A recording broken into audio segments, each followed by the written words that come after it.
Elena Carter lived in the small, fog-kissed town of Windermere, where the library was the heart of the community, and secrets aged like wine.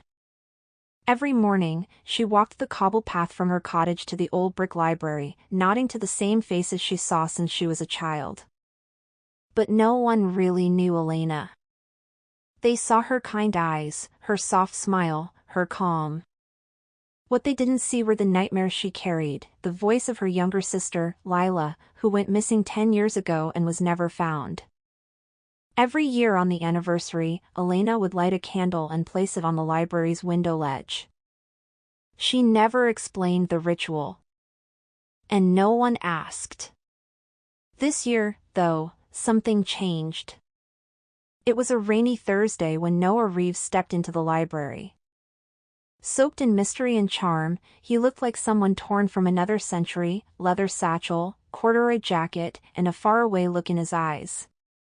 "Do you have old town records?" he asked, brushing water from his collar. Elena looked up from the desk. "Yes. Basement archives." "What are you researching?" He hesitated.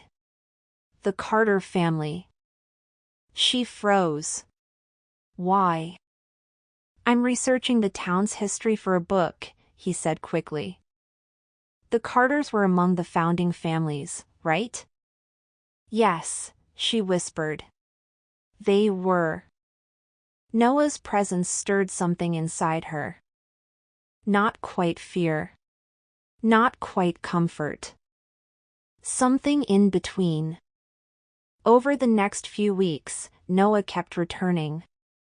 Each visit brought more conversation about books, life, pain, and family. Elena found herself opening up in ways she hadn't for years. She even told him about Lila. She was only 15, she said one evening as they shelved books together. One moment she was at home. The next, she vanished. No signs. No ransom. Nothing. "I'm sorry," Noah said gently. "Do you believe she's still alive?" "I don't know what to believe anymore," she said. "But I hear her sometimes. In dreams. Calling my name." Noah touched her shoulder. "Maybe she's trying to tell you something." The next morning, Elena found something strange, a page torn from an old town ledger slipped under her door.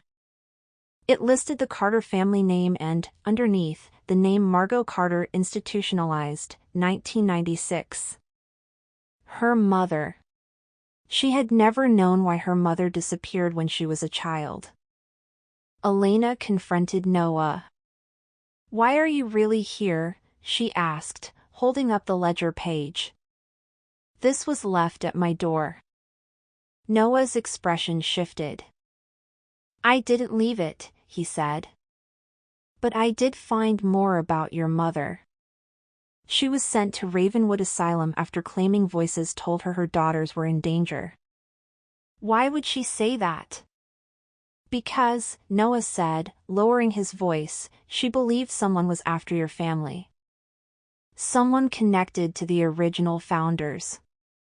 And she might have been right." Together, they dug through the archives, uncovering journal entries, court records, and letters from over a century ago. A pattern emerged: young girls from the Carter lineage disappearing every few decades, always at the same age, always without a trace. Lila had just turned 15. Elena visited Ravenwood the next day. The institution was now a crumbling shell, half-closed and barely functioning. She found Margot Carter in a quiet room overlooking a field of dead sunflowers. "Mother?" she said softly. Margot turned. Her eyes were hollow but aware. "You look just like her," Margot whispered. "Like Lila.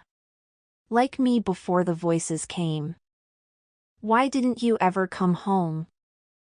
"They said I was mad. But I wasn't." "There's a curse, Elena. Our family. We were part of something dark. The founders made a pact. And every generation, a daughter must be taken. That's insane. No, Margot said, grabbing her wrist. It's history. It's blood. And Lila was the price. Elena pulled away, trembling. When she returned to Windmere, she found the library broken into. The basement archive was trashed. And Noah was gone. Elena called Officer James Bentley, her childhood friend who now patrolled Windmere's quiet streets. Noah Reeves? James said, frowning. There's no record of him teaching at any university. No ID. No driver's license in that name. Whoever he is, he lied. As James searched the town's CCTV, Elena went back to the library's basement and found something Noah must have left behind, a journal. Inside were pages about the Windmere Pact, how 5 founding families swore loyalty to each other, and to the shadows that granted them power and wealth. In return, they offered sacrifices every generation. The Carter family were the watchers, the keepers of the Pact's memory. And Elena was the last. That night, Elena awoke to the sound of whispers coming from her bedroom walls. Elena. The voice was young, pleading. Lila, she whispered. The whisper grew louder, leading her to the attic. There, behind a false wall, she found a box sealed with wax. Inside were drawings, children in cloaks, ancient symbols, and a map of the town with one house circled. Noah's rented cottage. She and James went there the next morning. It was empty. Except for a single note left on the table. I didn't want to lie. But the truth would have scared you. I am one of them, Elena. My family was part of the pact. But I broke it. I'm trying to undo it. Lila is alive. And she's close. Trust me. N.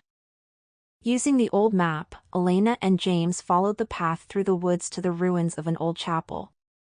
Beneath it, they discovered a trapdoor leading to underground tunnels. The air was thick with silence and rot. As they descended, the walls became lined with old photos, girls from different generations, all with Carter features. All vanished. And then they heard it, a faint, echoing sob. In a hidden chamber, they found a girl chained, weak but alive. Lila. She was older, gaunt, but unmistakable. Elena, she gasped. Elena ran to her, sobbing. I found you. I finally found you. Behind them, a figure stepped from the shadows. It was Noah. I told you she was alive, he said. But we're not safe yet. The others, they're coming. The pact has been broken, and they will try to take you both. James radioed for backup as Noah led them out through a different tunnel. But as they neared the surface, masked figures emerged from the trees, descendants of the other founding families. You broke the chain, one of them hissed. Now the balance must be restored. Noah stood between them and the sisters. It ends tonight. A scuffle broke out. Shots were fired. In the chaos, Elena and Lila escaped while James and Noah held off the attackers. When the police arrived, most of the masked figures were gone, but the truth had surfaced. A month later, Lila was slowly recovering at home. The town whispered, as it always did, but Elena didn't care. She had her sister back. Noah disappeared again, no one knew where he went. Some believed he died that night. Others said he returned to wherever the pact had begun.